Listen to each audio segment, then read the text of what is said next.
8분에서 10분 정도 소요됩니다. 그건 자세가 잘못된 것입니다. 특별한 것은 아니고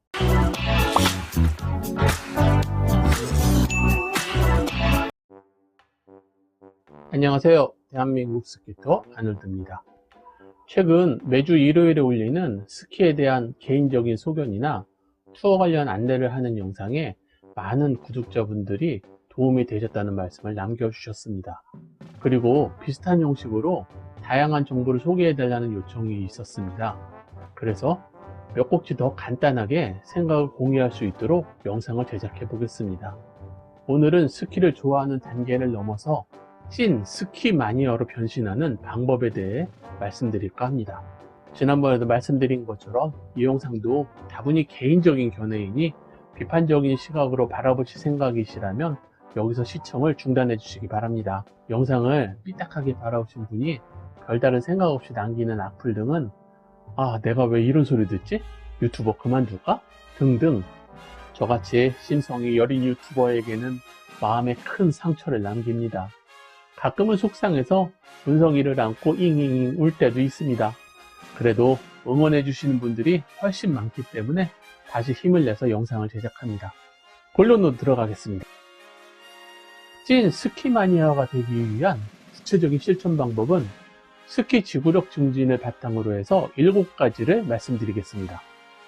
첫 번째는 원런으로 내려가기입니다. 우리나라는 용평의 레인보우 파라다이스, 무주 실크로드 같은 코스가 가장 긴 슬로프인데 제가 주창하는 티턴 방식으로 천천히 쉬지 않고 내려오면 8분에서 10분 정도 소요됩니다. 두 곳 모두 강력한 급경사 구간도 없고 혼잡해서 속도가 떨어지는 구간도 별로 없습니다. 그런데 그런 곳을 내려오는데 20분 또는 30분씩 소요되는 분들도 많이 있습니다. 초급자분들은 당연히 천천히 내려올 수밖에 없습니다. 여기서 말하는 분들은 스키 마니아가 되려는 중급 이상의 실력을 가진 분들이 저보다 2배, 3배 느리게 내려오는 상황을 말씀드리는 것입니다. 그렇게 느리게 내려오는 이유는 뭘까요? 당연히 중간에 2번, 3번씩 쉬기 때문입니다. 물론 풍광을 감상하며 쉬엄쉬엄 내려오는 것은 아무런 문제가 없습니다. 하지만 힘들어서 중간에 반드시 쉬어야 되는 상황이라면 문제가 있습니다.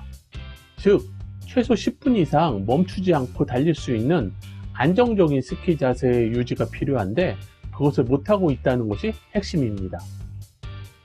모든 운동에서 공통적으로 이야기하는 기본이 있습니다. 힘을 빼라입니다. 힘을 쓰는 운동에서 힘을 빼라니 처음에는 이해할 수 없는 말입니다. 그런데 본인이 어느 정도 운동 수준에 올라가면 조금씩 힘을 빼는 방법을 터득하게 됩니다. 처음 스키를 신고 보겐을 배우던 때를 떠올려 보십시오. 얼마나 다리에 힘을 줬는지 허벅지가 터질 것 같았던 기억이 누구나 있을 것입니다. 그런데 지금은 보겐에서 전혀 힘들이지 않고 살짝만 눌러주면 쉽게 회전을 할 수 있습니다. 그게 힘을 뺀 결과입니다. 스키를 탈 때 특히 우리나라 같이 10km가 넘는 코스가 전혀 없는 환경에서는 모든 코스를 한 번에 활강할 수 있어야 됩니다. 안정적이고 편안한 자세라면 누구나 10분 이상 활강이 가능합니다. 만약 힘들어서 중간에 쉬어야 된다면 그건 자세가 잘못된 것입니다. 주변 고수분 또는 강사분들에게 원포인트 레슨을 받아 편안한 자세로 교정하시기 바랍니다. 물론 티턴 연습을 하시는 것도 좋은 방법입니다. 두 번째는 3시간 이상 연속 타기입니다. 제가 올리는 영상을 보시면 일본 투어를 가서 하루 종일 스키를 타는데 영상을 2시간을 넘기는 경우가 별로 없습니다. 즉 실제 활강하는 시간만 편집하면 그렇게 짧은 영상이 만들어집니다. 내려가면 반드시 다시 올라가야 스키를 탈 수 있기 때문에 리프트 탑승 시간이 또는 한국 같은 경우는 대기 시간이 꽤 많은 부분을 차지합니다. 그래서 땡스키로 들어가서 3시간 연속으로 달려도 실제로는 2시간을 활강하기 어렵습니다. 나머지는 리프트에서 쉬는 시간이 되는 겁니다. 그러므로 3시간을 연속으로 달려도 체력 소모에 문제가 없어야 되는데 재미가 없어서 또는 힘들어서 쉬엄쉬엄 약간은 루즈하게 달리며 자신의 루틴을 느리게 만들기 때문에 오랜 시간 연속으로 스키를 탈 수 없게 되는 것입니다. 한 번에 5회 연속에서 10회 연속까지 조금씩 늘려나가며 리프트를 연속으로 탄다면 누구나 3시간 이상 스키를 즐길 수 있습니다. 세 번째는 6일 이상 연속으로 타기입니다. 저 같은 경우는 6일 이상 연속으로 매일 스키를 타도 무리가 없습니다. 제가 특별한 것은 아니고 이 정도 체력은 누구나 유지할 수 있습니다. 대개는 주중에 회사를 다니며 일을 하는데 그때의 피로도를 떠올려 보십시오. 스키 타는 상황의 피로도가 비슷 또는 조금 더 힘들 수 있지만 정신적인 해방감은 육체적 피로감을 잊게 해줍니다. 그래서 누구나 6일 동안 연속으로 스키를 탈 수 있습니다. 물론 체력에 문제없는 젊은 분들이라면 뭐야 난 30일도 연속으로 탈 수 있어요 라고 이야기하실 것 같은데 또 다른 문제는 시간입니다. 즉 그만큼의 여유 시간이 있어야 하고 계획한 투어 일정을 따라 여기저기 다니면서 스키 투어에 집중할 수 있어야 합니다. 이는 일상을 탈출하는 용기가 필요합니다. 당장 결심을 하고 시도를 해야 할 수 있는 스키 마니아만의 특권입니다. 네 번째는 최소한 매주 타기입니다. 시즌이 시작되고 스키장에 가기 시작하셨다면 해장일까지 한 주도 거르지 말고 스키를 타셔야 됩니다. 12월부터 3월 초까지 매주 한 번씩 가시면 12번 정도 가서 숙박을 하셔도 20일 정도 스키를 타기 힘듭니다.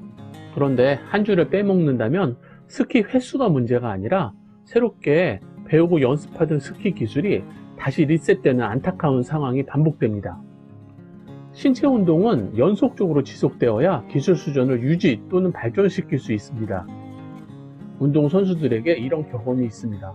훈련을 하지 않고 하루를 쉬면 내 몸이 알고, 이틀을 쉬면 코치가 알고, 3일을 쉬면 내 상대가 알고, 사흘을 쉬면 모든 사람이 다 안다 라고 합니다. 스키 마니아라면 절대 거르지 마시고 꾸준히 스키를 타셔야 됩니다. 저처럼 열심히 달려도 매 시즌 스키 실력이 뚝뚝 줄어드는 것을 실감합니다. 누구에게나 리즈 시절이 있습니다. 그 시절이 지나면 몸이 늙어가며 절대 실력이 늘지 않고 퇴보하는 날이 반드시 찾아옵니다. 스키 마니아라면 지금이 내 인생의 최고의 시즌인데? 라는 만족감을 가지는 리즈 시절을 만드셔야 됩니다. 저는 매 시즌 리즈 시절을 갱신하고 있습니다. 다섯 번째는 폐장일까지 타기입니다. 용평이나 힙합 폐장일에 가보면 슬로프 전체에 스키 마니아 분들이 가득합니다. 시즌이 끝나는 아쉬움도 있지만 시즌을 잘 끝내는 만족감도 있습니다. 이건 설명이 필요 없고 그냥 가보시면 알게 됩니다. 스키 개장일에는 기대감을 가지고 폐장일에는 행복감을 가져가실 수 있습니다. 여섯 번째는 비시즌의 영상, 정보 검색을 하고 투어 계획을 만들기입니다. 시즌이 끝나면 한동안 일상으로 돌아오는 시간이 필요합니다. 그러면 어느새 초여름입니다. 가성비 영상에서 말씀드린 것처럼 곧 스키 시즌 항공권 판매가 시작됩니다. 돌아오는 시즌에 투어 일정을 편성하기 위해 스키장 코스, 숙소, 이동순환 등 준비할 것이 만만치 않습니다. 저 같은 경우는 7, 8월 정도까지 최종 일정을 확정하고 항공, 숙박, 렌트카까지 선구매를 합니다. 물론 국내 투어 일정도 숙박이 필요한 경우는 이 시점에 예약과 결제까지 마무리합니다. 당연히 이때는 방도 많고 가격도 저렴한 편입니다. 이렇게 준비하면 마음이 든든해지며 여유있게 시즌을 기다릴 수 있습니다. 마지막은 비시즌 체력 유지를 위해 꾸준한 운동하기입니다. 몇 년 전에 제가 했던 연구에서 스키어들의 비시즌 운동을 조사한 적이 있었습니다. 결과는 골프가 가장 많았습니다. 최근 실내 연습장이 많이 생기면서 접근성이 좋아진 것이 영향을 미쳤다는 것을 확인되었습니다. 비시즌에는 골프뿐만 아니라 어떤 운동이라도 꾸준히 하셔야 됩니다. 특히 스키같이 하체를 많이 쓰는 운동을 위해서는 골프나 자전거, 등산처럼 하체의 다른 근육을 충분히 사용하는 운동이 좋습니다. 물론 테니스 같은 전신 운동은 최고입니다. 처음에는 스키를 잘 타기 위해 비시즌 운동을 해야 된다는 의무감으로 시작하셔도 좋습니다. 그렇게 의무감으로 시작한 운동에서 본인에게 맞는 비시즌 운동을 찾는다면 그 운동 종목에서 스키와는 다른 재미와 행복감을 느낄 수 있습니다. 비시즌 운동으로 새로운 종목을 시작하신다면 레슨을 시작하시는 편이 더 오래 할 수 있다는 조언을 드립니다. 마무리하겠습니다. 여러분들은 열정을 가지고 계속 도전해서 달리려는 분들이기 때문에 끝까지 이 영상을 시청하고 계십니다. 돈, 시간, 가족 관계가 모두 해결되어도 본인의 몸 상태가 스키를 달릴 수 없다면 말짱 꽝입니다. 이 영상에서 소개하는 방법으로 운동 루틴을 만드신다면 분명히 100살 이상까지 충분히 스키를 즐길 수 있습니다. 여러분 모두 행복한 스키 인생을 누리시기 바랍니다. 영상이 도움이 되셨다면 좋아요, 구독을 눌러주세요. 시청자 여러분들의 구독과 좋아요, 응원하는 댓글은 정말 힘이 됩니다. 그런데요, 마음에 상처 주는 악플은 정중하게 사양해요. 은성이가 잉잉잉잉 하고 울어요.